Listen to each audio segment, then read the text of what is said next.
Hey guys, so today you and we're not going to talk at all. We're actually going to listen. Yes, we're going to listen to me talk to my boss, my own real boss, the guy who keeps me in line. Him and me, we're going to have lunch together and we're going to discuss a topic that I think is very interesting. And what we're going to discuss is what he thinks about when he's interviewing candidates for different positions within the company. And this, I think, is a great opportunity to get a bit of insights into the sorts of things that goes through a hiring manager's head when they're interviewing candidates, so that you can get a feel for what actually matters in a technical interview or in a personal interview. So hopefully you find this interesting. Let's listen in. Basically what I want to go for here is just to get a sense of, all right, these are the sorts of questions that you as a manager, you feel that when you're hiring new talents in the software development, these are things that you would ask them, and then I'll try my best to just respond in some way that hopefully makes sense. And then we talk a little bit about, okay, were these good answers? Were they bad answers? What was good? What was bad? And then let's just get some ideas from you on what are the sorts of things that gets you excited? Like what makes you get that gut feeling that this is probably a good candidate? This is someone who will fit in here. Does that make sense? Yeah, it does. I think to start with, what a good thing to say would be that, well, recruitment is about finding the right person for the right company.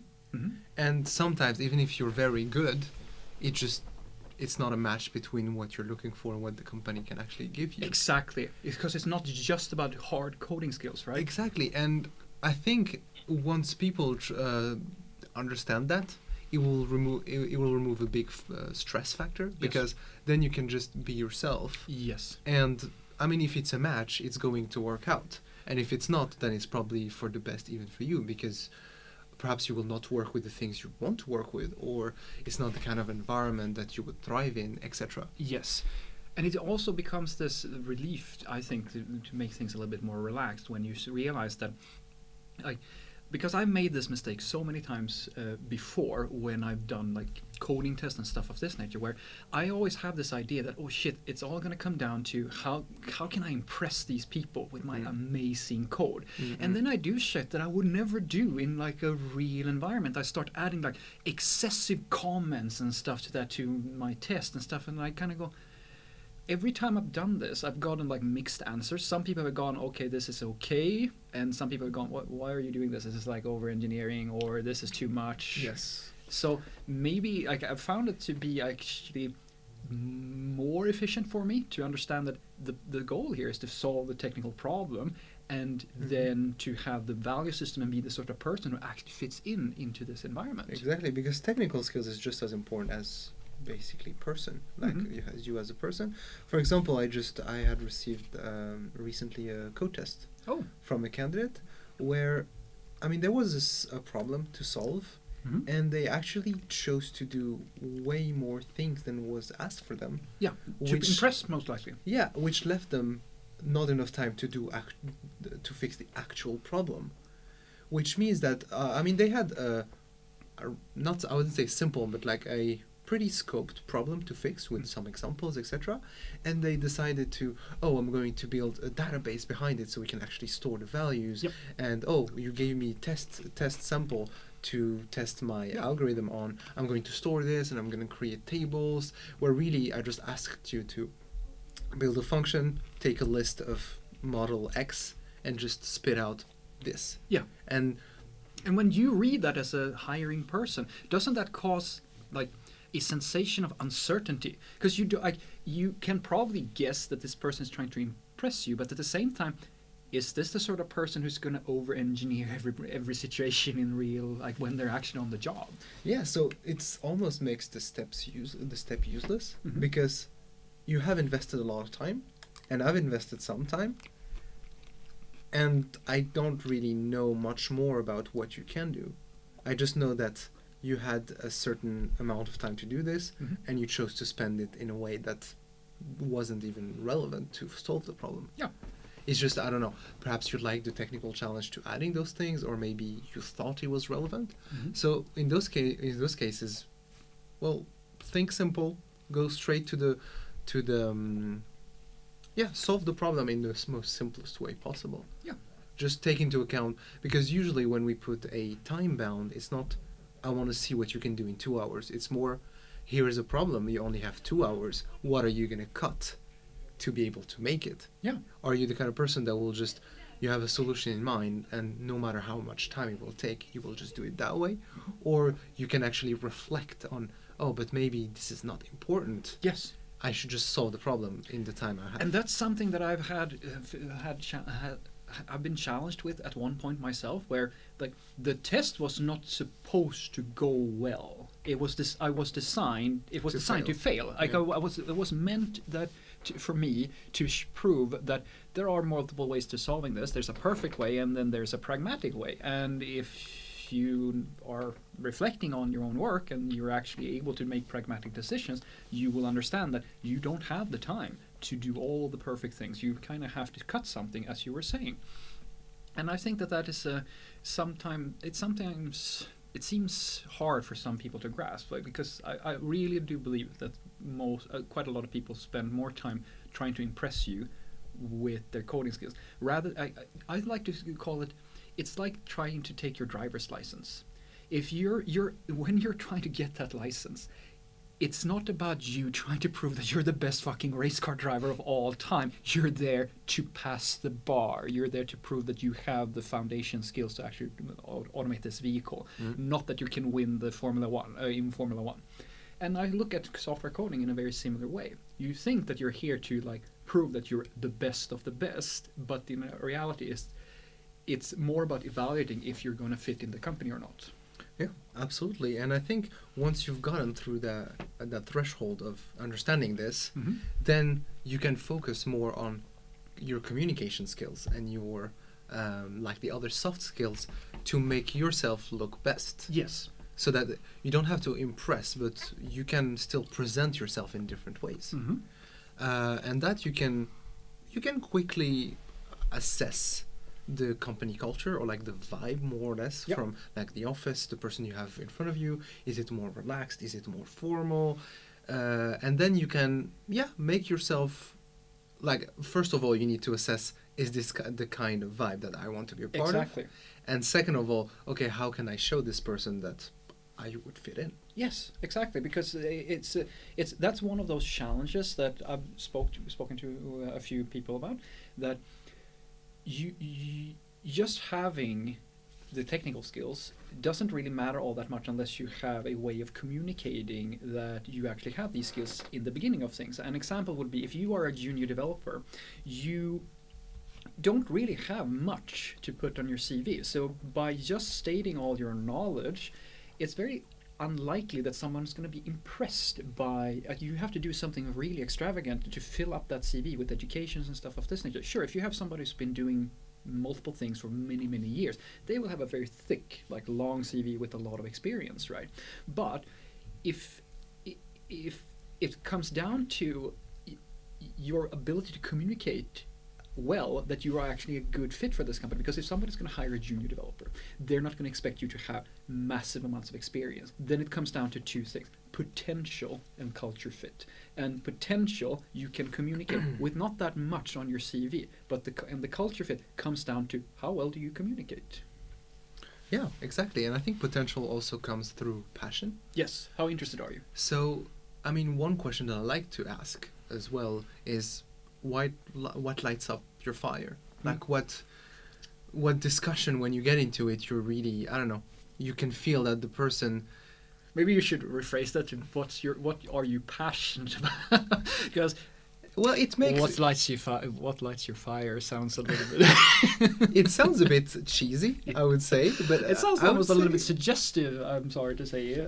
Okay. Yeah. But it's a bit to trigger them as well, as in like, where it's kind of I give you the green light to be the excited person, like, and when you explain that thing, I'm not actually going to look at what you're saying, but more at your body language when you're talking about it. Yeah. Are you just sitting on the chair and saying, yeah, I love games.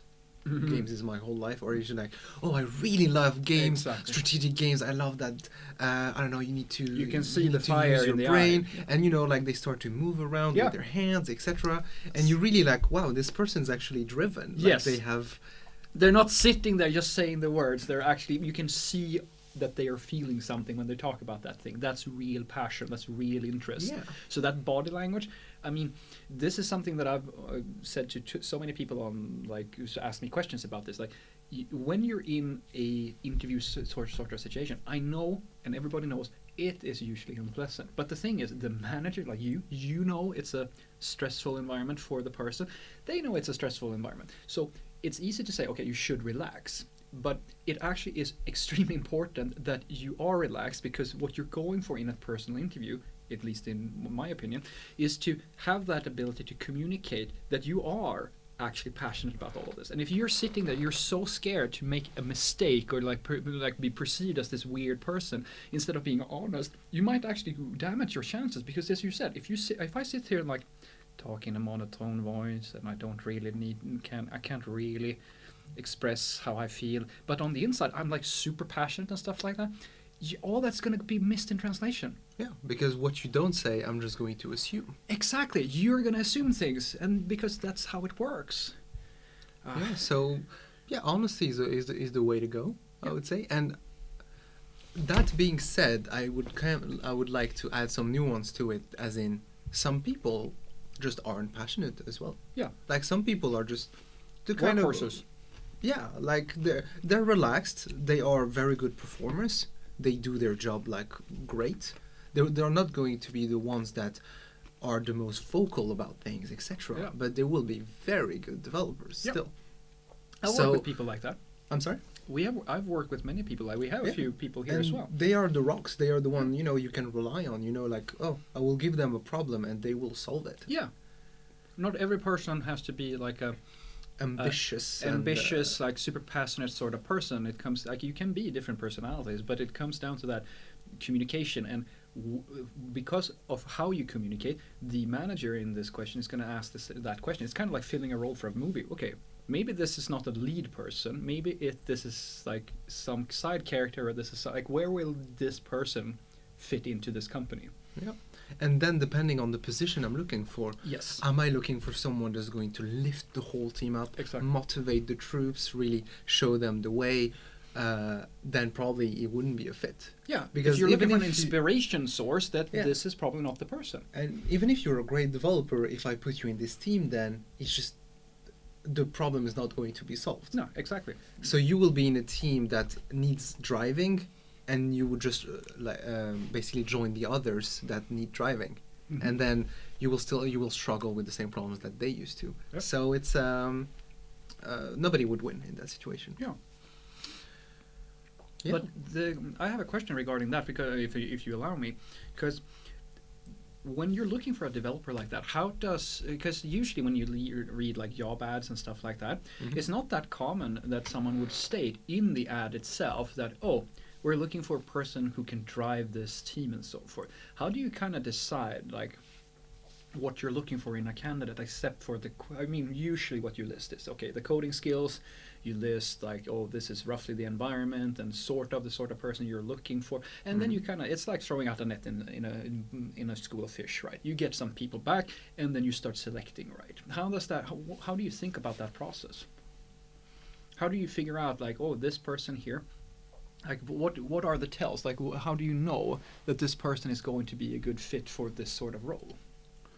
Well, I would say there are different ways to do it. How we do it is that so far we don't want to miss on talents, meaning that we're not going to restrict the people we're looking for from the get-go. We're kind of going to use your metaphor, a very large net. Yep. So that, oh, maybe this person is actually great. It doesn't fit in here. Could there be a way that maybe in another team, maybe maybe change the position? So kind of a good candidate can change the position itself. in some cases where we really don't want to miss on a person. Yeah, because you get that strong of a good, this is a good vibe. You're getting a good vibe. This person should be here, but this thing we're trying to solve right now may not be the thing that they should be solving. Exactly. And to answer your question, I try to get to know them. So I have a first interview where it's a bit, well, it's very relaxed, I would say. It's more of a chat, getting to know them, kind of more on a, I don't ask like hard questions, etc. I just ask questions to get to know them. Yeah. Oh, why did you become a developer? Like, what's, what passed your mind when you decided, no, this is actually what I want to do? Yeah. Just to get a sense of, well, first of all, how much do they reflect about these things? Mm-hmm. And just what kind of personality they have, so that I can then use that information later on when I evaluate what they've told me. So you're trying to build a profile. That's what you're doing. Yeah, I would say, I mean, the chat is 20 to 30 minutes, so we'll just get of course, pieces of it. But those pieces will be important later when I'm maybe on the fence and be like, but wait, he said these kind of things, which makes me think that he's this kind of person. So when he says this, I can assume because... Exactly, because you're going to make a judgment call based on gut feeling, based on these pieces of information that you gather. And this is the thing. That's why communication is so fucking key when you want to get that job. Because anything that you can communicate about yourself that is positive and really that gives the person who's doing the hiring a good gut feeling is going to be, it might be the thing that just gets you the job when it's on the, as you're saying, there might be several candidates who are kind of fit. At the end of the day, it's going to be up to you to decide this is probably the person we want to go with. Mm-hmm. So I really like that. You had some, we're going to do like a little bit of a role playing here now. Yeah. And I was thinking, could you just fire off like whatever questions you usually like to ask people who wants to do, well, development here basically, and I'll try to the best of my abilities to answer, and then maybe we can talk a bit about my answer and like what you would have thought, and like just let's see what happens. Sure. One question that I always ask is, what is the most important thing for a developer? The most important thing for a developer? Yes. Okay. That's a really tough question. I know, and yeah, I'll let you answer. Okay, let me just think here. All right, so because I've never heard these questions, but I'll try my best. So I would say that the most important thing for a developer is to solve the problem given the circumstances that they are given. In other words, your job is to deliver value or to deliver a feature in the best possible way, but you still have to abide by that there are certain limitations. Like you have coworkers, they need to be included. You have stakeholders, they need to feel like this is going in the right direction. You have most likely a shitty code base, because everybody has a shitty code base somewhere, right? And you're not able to always just do everything perfect or do everything in the exact way you want. So it's extremely important for you to understand that you are, in a sense, a craftsman, and your job is to be flexible enough to solve, like to build the right thing given the situation. That's what I would say is, for me, the most important thing for a developer. Yeah, and I think what I like about the answer is that it sounds like you've thought about it before. So what I look for usually is how reflective this person is upon themselves and on their work, so that, because depending on the level of seniority that I'm looking for, I will look for a more detailed answer to this question. For example, I expect from a senior developer to think about these things. Yeah. To, when they get a task, to actually think, okay, what is the best way to do this given the circumstances? I wouldn't necessarily expect it from a more junior person to go into that much detail. But yeah, I look for how much they reflect on it. But then I have a follow-up question to say, what is the hardest part? Okay. Being a developer. The hardest part, I would say, is to, there's so many things that are so hard, but I would say that the hardest part is to make technical decisions to create to be in a work environment, to create a situation at work where you can make technical decisions without them coming back and biting you in the ass. It is extremely hard to write software and then also predict how is this going to affect the company and the features and future work within X amount of months. It's because if you have the mindset that you're going to be a little bit of a code monkey and just kind of focus on your thing, odds it doesn't really matter all that much if you're the best coder who was ever born, because all that needs to happen is that you have missed the long-term perspective, like the goal of the company and the way that the company does work, for that code to become legacy. Even if it's great, even if it's amazing code, it doesn't really help us because it's going to get in the way of the next feature. It's like in an agile work environment, it's actually very hard to keep things agile, but at the same time write something that's not going to come back and be a problem later on. And that is so hard to know what is the right level of investment here. Mm-hmm. I think that ties very much into your first answer, as in considering the restrictions on your task. Yes. As in, what environment are we in? Oh, we are in a startup. Yes. What am I writing now? Okay, it's a piece of code that most likely will be changed or removed within X number of months. Hacky code. Then is it really important for me to think super long term? Probably not on this one. But then, this is going to be probably part of our core logic for this. Yep. Probably it would be useful to put maybe 20% more time. Yes. But then what's super important about this is the communication. Yes. And making it very clear why you've taken that decision to the person who will be impacted. Meaning, is someone else dependent on you finishing this? Is your product owner, project manager, whatever else it can be, that they are aware of it and why, and the benefit behind it? How likely is this to... This is something that happens tons. I've had this situation many times where you write something kind of hacky and so something that's kind of off, right?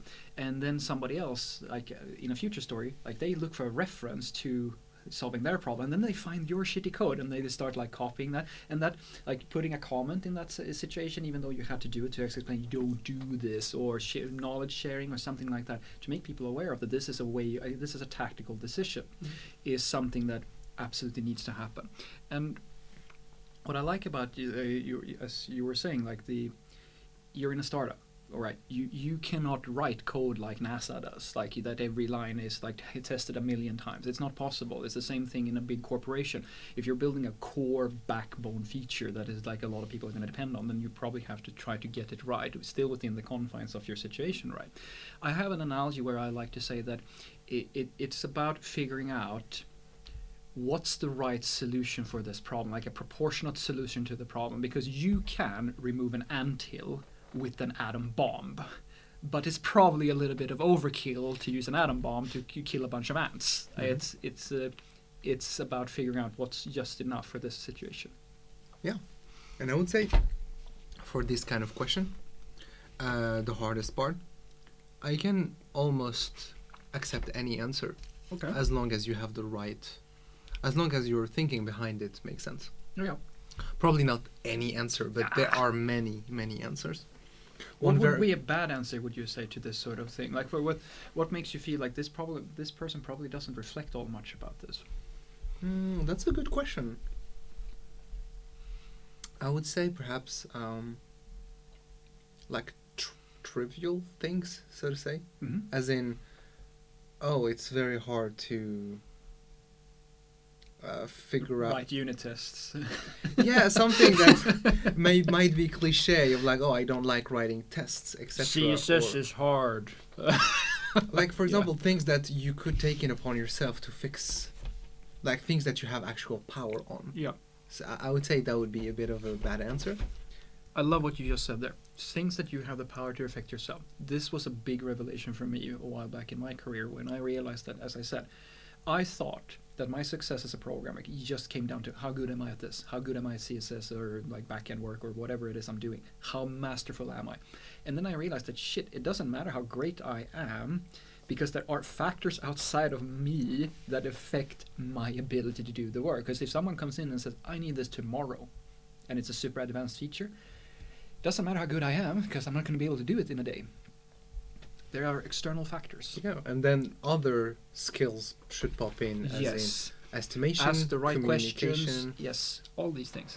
and then the work itself will change, and the thing which was problematic just shifts to the actual hard thing about it. Yes. As in, yeah, it's super hard to deliver a big feature in one day. Actually, it's impossible. But what's really hard about it is explaining why is it impossible to do in one day. And what's beautiful, I think, is that if you were saying, like, if then you start to realize that shit, actually here my coding skills are not going to help me solve this problem. What's going to help me here is my ability to communicate clearly with my stakeholders, or maybe ask the right questions. I've found so many times that we have saved so much work in just coding time by just asking the right questions, and then the story actually changes, because there's an old saying stating that it's always easier to change the requirements than to change the code. Yes. And it is absolutely true, because if you can change the perspective, you can actually make the problem easier. Yeah, and I think you should in general trust your colleagues, and when they come up with like problems, but you should always, when it affects your work, be somewhat of have a critical eye. Yes. As in, if someone comes to you with something to implement as a solution, you should always ask, but what is this solving? Yep. Is this actually the best way to solve your problem? Maybe I know something you don't, and this can be solved in 2 hours with this solution instead of the 3 days thing that you think I should do. Yep. So just asking, okay, what the problem actually is that we're solving. Yes. And then if it turns out that, yeah, this is actually the best solution, then go for it. But the cost of actually reviewing that is so much worth it. Yes, it is. And it's like you've quoted me, dude, because I don't know how many times I've said this exact thing. Most people who and especially in front end, I'm sorry to say, have this like tools first approach. Like they get excited about something, and they get excited about the solution. They're philosophers, as I call them. They make code about code, and they don't actually understand the problem that they're solving. Like it's not about the problem, it's about the solution. And that means that you might completely over-engineer or really create a really overt bloated implementation to something that could have been solved with this tiny little thing. Yeah. They reach for a broadsword when a dagger would have done the job. But do you have any other questions for me? Yeah. I think a general guideline, I would say, it's very good to use examples from past experiences when you see it fit. In the interview? Yeah, in the interview. So, for example, if I asked you, what's the best team you have worked in and why, it would be good to... Yeah, if you have actually an example, like, oh yeah, I was in this team once, and you can actually say like, tell a story. It was a team of 5, and I think it was really great. And the moment I realized that, it was one day when we had this huge problem, and I see everyone, come together and work in a super good collaboration, and everyone knew what they need to do, and we could rely on each other. And then we solved it in a couple of hours, and I really felt like, wow, I love my team. And really, representing what you mean with an example is much more concrete for me to understand. Yeah, so telling a story about this thing here, you ask this question, and then you tell a story about, oh, this was great because these things happened in my life. And that one part is that it shows that you noticed these sorts of things, and you remembered that, and this shows a bit of your value system. Like, what are the things that it tells you something about the person. They explain an experience. I mean, there are some programmers, everybody has experiences, but the ones that you will mention in an interview are probably things that actually stuck with you for some reason. I'd like to think. Absolutely. And then I ask questions like, for example, how do you know if you're being micromanaged, and how do you usually handle that situation? I've never been micromanaged. You're a great manager. I mean, only say good things about you when you're not around, I swear. All right, so micromanaged. I suppose that I know that I'm getting a little bit micromanaged when I feel that the person who's setting my requirements are actually telling me exactly how to do the job. Like, they're trying their best to be extremely specific about every single little detail and how I should do it and how I should basically do my job. And I find that the best way to solve that problem is to build trust. Like, I have to get in sync with my manager or my stakeholder, and I have to realize I have to understand this person. I have to understand what are their emotional needs and what are their business needs and like all of these things, and how do they think about the work that we're going to do here together, and how can I make them feel that I get it, I understand. Like you don't have to be like on me all the time to make sure that I'm doing everything the way that you want me to do them.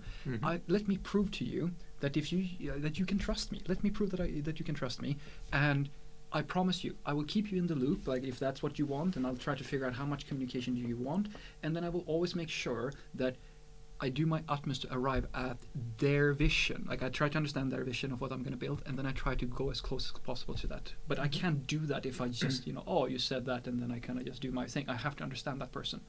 All right, so you can notice it when it's more on the how than the what of when they're giving you something to do.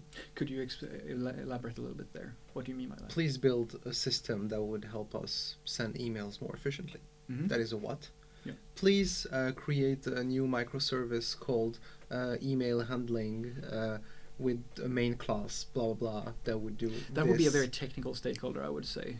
You can micromanage us at that level, at the product level as well. Yeah, and then I would say micromanage also comes with the frequency of checking.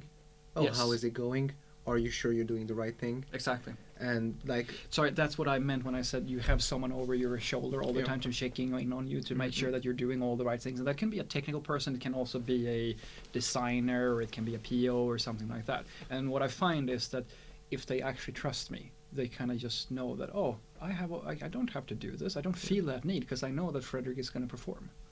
And I would say, from what you said, you should do it that way, though it doesn't always work. As in, sometimes you should just take the discussion with them. Yes. Like, just be upfront about it, because, I mean, inherently you haven't done anything wrong. No. It's more like, if there is a lack of trust, let's just put it out there. Yeah. And fix it together. I mean, we're in this together. We both want this relationship to work. And just ask them, okay, what's your expectation of me? Yeah. How can I make you trust that I'm doing a right job? And then for me, that's a means to the end that I'm talking about, the trust. If I feel that I can do, like, if I don't have to say it, like, this is a more of a non-verbal person who maybe would not feel comfortable with that sort of confrontation, I try to go. I think it depends on the stakeholder. But I would say any good manager should be comfortable with this. Yes, because ideally. We all have expectations on people. But it doesn't have to be a manager. It can be many people, I would say. Any stakeholder, I would call it. Right, but then maybe you will, by confronting them, so to say, you might actually trigger some reflection in them. Yes. Oh, actually, I have been doing this. And maybe they haven't been doing it, consciously. Yep. And then they will reflect. Either they will clarify what they had in mind, which was implicit, or they will actually come up with clear expectation, and then everything will just work better, so to say. Yes, I hope that ideally, unless you have one of them petty bosses who's going to be super self-conscious about how dare you something tell me, who's run this company for 60 million years, that I did something like that. I'm a better manager than that. It's yes, that is true. There's always an extreme example, but because I do agree with you. It's just that my personal preferred approach is to start with the soft touch first, and then if I realize, as you said, this person, I'm not really getting through to them, it's better to just have the discussion and say, I'm sorry, dude, your impact, or whoever it is, right? Yeah. My work is actually being impacted by this. Can we find a way where we both feel comfortable about this? I agree, and I think it gives also a sense of how to spot a manager that maybe is doing things right or wrong. Oh yeah. So that can be something to measure it, but also I think you're good at this, as in reading people. Yes. And reading the EQ. Exactly, but not everyone has that kind of skill naturally. It can be acquired, but some perhaps have an easier. Yeah, they have an easier time reading someone. Yes. Oh, they're doing this. It could either come from this or that. Yeah, there's many options. It's all about probability. You don't always know what's wrong. You can just you can always have assumptions about why people do what they do. Yeah. But at the end of the day, the only real way to find out is to ask them, and then either they are honest or they're not. And then it's not necessarily bad faith. Maybe they're ashamed or Yes. those sort of things. So there's always nuance Yes, in there. and this is the thing about communication. Like it's that's why I call it. It's all probabilities. Like it can be so many things, because unless I can literally sit inside of your head and think the same thoughts that you think, I will never truly understand you. So I kind of just have to base my picture of the truth on what you tell me, what I observe, and things of this nature. It's a tapestry of different strings that all fit together to make a make a whole picture, right? Let's take one more question before we cut this off. I would say, have you ever felt demotivated at work, and why? Yes, I have. So many times. Oh. No, I actually, no, of course I've been demotivated, but I would say that for me, the times that I feel demotivated is going to be when I feel that I work with people who don't care about their job, or they don't care about the work that we do, or they don't care about their craft or something like that. I am the sort of person that where if you input some positivity into my life, things that I think that these are good values, this person, I really like them, I will tenfold that back, or at least double it back, because I feel like I'm like kind of feeding off, or like I'm multiplying your positivity, and I get even more positive, and like sometimes I get a little bit crazy. That's what happens, right? And when I then work with people who have, like, they're really only interested in doing their job, they're not really good on, they don't want to collaborate, they don't want to improve necessarily their own skills or anything like that.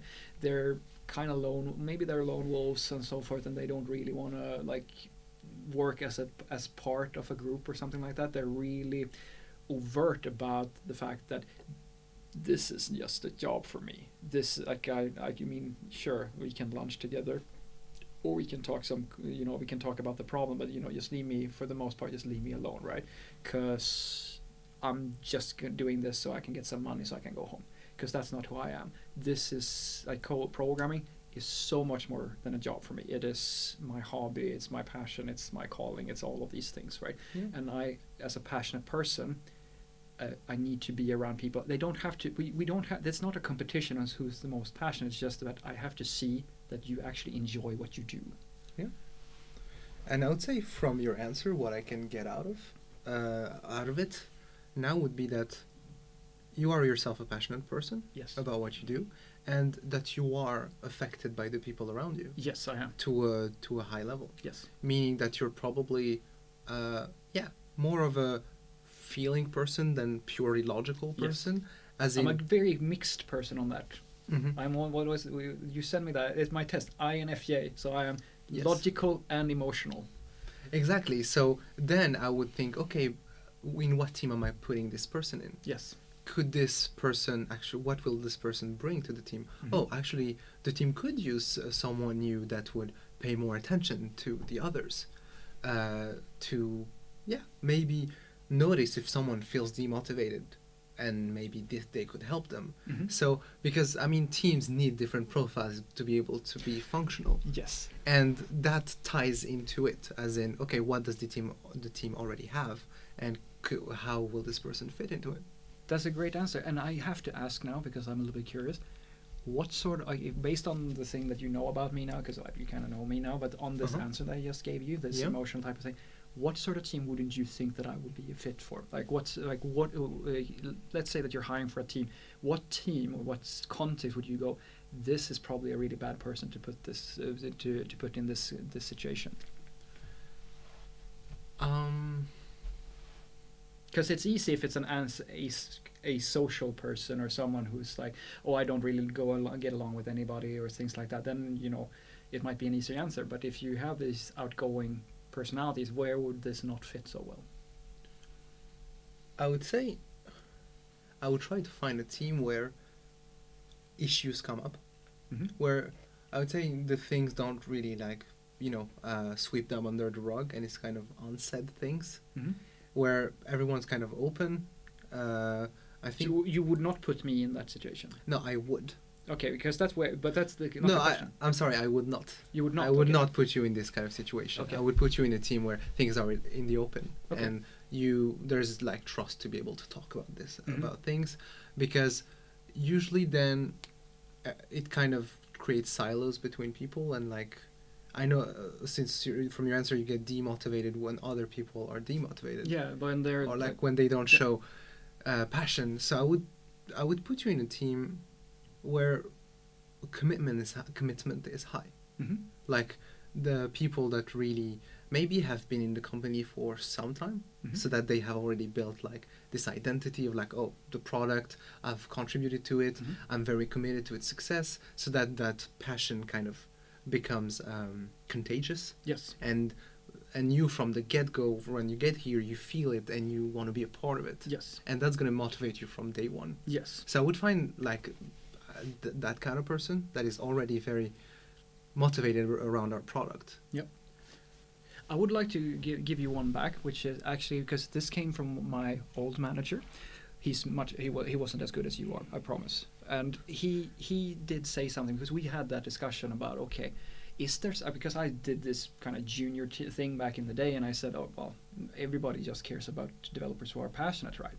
And he said, well, most of the time, yes, you want a passionate person, but there are actually a few circumstances that should be considered if a passionate person actually isn't the best fit. And I go, well, okay, so explain to me, dude, when would there ever be a situation where you don't want a passionate person? And he goes, well, if I'm working with an organization that has a fairly strict work process, and like there are a bunch of people who've been working there for some time, and like there's a certain mood to people, and maybe the work isn't, it's not cutting edge, it might actually be a little bit boring, it might actually be what it is, and then you don't want someone like that. Because one part is because they're probably going to be frustrated as fuck and probably leave the company because they're not able to get nourishment to this passion, because that's just not how this company works. And the second thing is, even if they do stay around, they might actually become a problem between the other coworkers. How do you think about that? Yeah, I agree. Actually, that made me think about a book I read that is called Radical Candor. Radical Candor. Candor. Okay, Radical Candor. Who is the author? Kim Scott. Kim Scott. So it's I would say it's one of the reference in terms of management, and it's very much about radical candor is about building so much trust between us that I can literally tell you anything, and you know that it's going to be for your best. Yes. So then there will not be hard feelings. It will just be, yeah, I just tell you things exactly how they are. It's much more efficient. I'm not scared of like confrontation between us or those kind of things. There's no game going on that I need to feel like, oh, I can't trust you, you can't trust me. What is he really saying? Is that like... Exactly. And she also defines two things about developers that are superstars and rock stars, that she calls them. And I love that she makes that difference. That superstars are the ones with a lot of ambitions. They're usually the ones kind of questioning things, wanting to change things for the better. Yep. So always like aiming super high. And where on the opposite, they have rock stars who are super reliable. They're they will always be there. They are very good developers, but they don't necessarily want to progress to the top. Like that's not what they value most in life. They would rather just like be very great at their job, but not necessarily like climbing the ladder, becoming expert, manager, CEO, whatever else. Yes. And both are very much needed. Yes. In each team, because if a team just trying to innovate all the time, yep. It's not gonna work. They never take the time to stop and like have a common basis, like something they can stand on, where they're mostly looking, okay, how can we make this better? What's the next big thing? Yeah, and you can't have a team of just people who are like these philosophical, or like you have to have a nuance or like a healthy team with different profiles to make a solid foundation. Because if everybody's just, I don't know, like they want to be rock stars or progress and so forth, like then you're not going to get anything done. And if everybody's a rock star, well, then you're not going to push innovation, and like there's this balancing. So we need both of them. Yes. To create it. Yeah. Thank you so much. Dude, you're welcome. That was awesome. And